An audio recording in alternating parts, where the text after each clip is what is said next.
Hello friends, welcome to my YouTube channel BMS ज्ञान।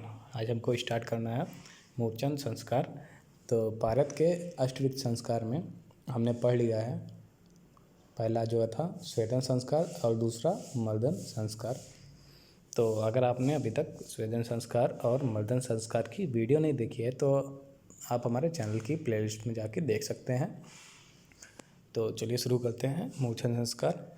तो इसके लिए सबसे पहले श्लोक देख लेते हैं हम मूर्छन संस्कार का, जो कि आपको याद रखना है। तो इसके लिए जो श्लोक दिया गया है वो है मूर्छनो उद्दिष्ट भैषज्य नष्ट पिष्ट त्वकारकम तन्मूर्छनम ही संप्रोक्तम सर्वदोष विनाशनम। ठीक, यह है रसेंद्र चूड़ामणि का श्लोक। और दूसरा है नागवर्णम भावेत सूतम विहाय घन चापलम लक्षणम दृश्यते यस मूर्छितम तम वदंती ही। ठीक है, तो ये दोनों श्लोक आपको ध्यान में रखना है, ये पूछा जा सकता है। तो इसका अर्थ जो है वो देखते हैं। तो मूर्छन संस्कारार्थ उक्त औषधियों के साथ मूर्छन संस्कार करने के लिए जो बताई गई हैं औषधियों के साथ पारद को नष्ट पिष्ट हो जाने तक घोटने की प्रक्रिया को मूर्छन कहते हैं। ठीक है, नष्ट पिष्ट यहाँ पारद के मूवमेंट से रिलेटेड है, पारद का मूवमेंट कम करने के लिए। ठीक, इससे पारद का विष, वाहिनी और मल आदि सर्वदोष नष्ट हो जाते हैं। मूर्छन संस्कार करने से पारद में जो विष, वाहिनी और मल दोष रहते हैं वो नष्ट हो जाते हैं। ठीक है, पारद को नष्ट पिष्ट करना ही मूर्छन है। ठीक है, पारद को नष्ट पिष्ट करना ही मूर्छन कहलाता है। मर्दन करने से पारद अपनी चपलता एवं द्रवता को छोड़कर नागवर्ण का हो जाता है। मर्दन जो करते हैं हम, दूसरा जो प्रोसेस स्टेप है इसका, उसको करने से पारद जो होता है वो अपनी चपलता एवं द्रवता को छोड़ देता है और नागवर्ण का हो जाता है। इस अवस्था को मूर्छन संस्कार कहते हैं। तो सिंपली हमको ये याद रखना है कि मूर्छन संस्कार में पारद को नष्ट पिष्ट कर दिया जाता है या उसकी मूवमेंट को कम कर दिया जाता है। ठीक है, और वो नागवर्ण का हो जाता है, यही को मूर्छन संस्कार कहते हैं।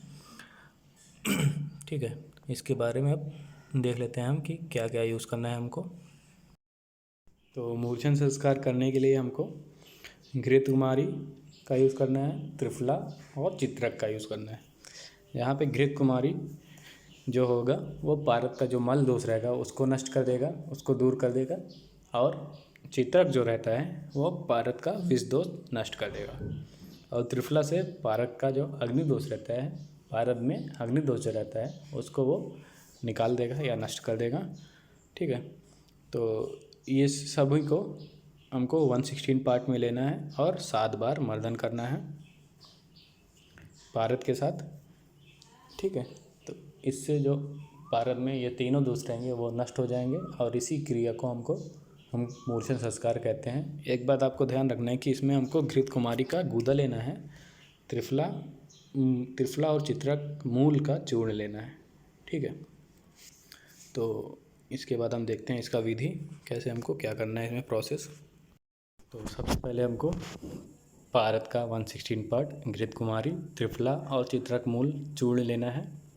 इसको लेके हमको लौह खल्व में एक साथ डाल देना है। फिर उसके बाद कांजी मिलाकर पारद को नष्ट पिष्ट मतलब मूर्छन होने तक, नष्ट पिष्ट होने तक मर्दन करना है। इस प्रक्रिया को तप्त खल्व में धातुवाद के लिए 7 बार करना है, न कि रसवाद के लिए। ठीक है, तो हमको 7 बार ये प्रोसेस करना है, मर्दन करना है। तो ये हो गई इसकी विधि। अब नेक्स्ट वीडियो में हम देखेंगे उत्थापन संस्कार। अगर आपको मूर्छन संस्कार या इसके पहले दोनों संस्कार में कोई भी डाउट हो तो आप हमें कमेंट करके बता सकते हैं। और आप हमारे व्हाट्सएप ग्रुप और टेलीग्राम ग्रुप में डिस्क्रिप्शन में दी गई लिंक से ज्वाइन हो सकते हैं। तो मिलते हैं नेक्स्ट वीडियो में, तब तक के लिए धन्यवाद।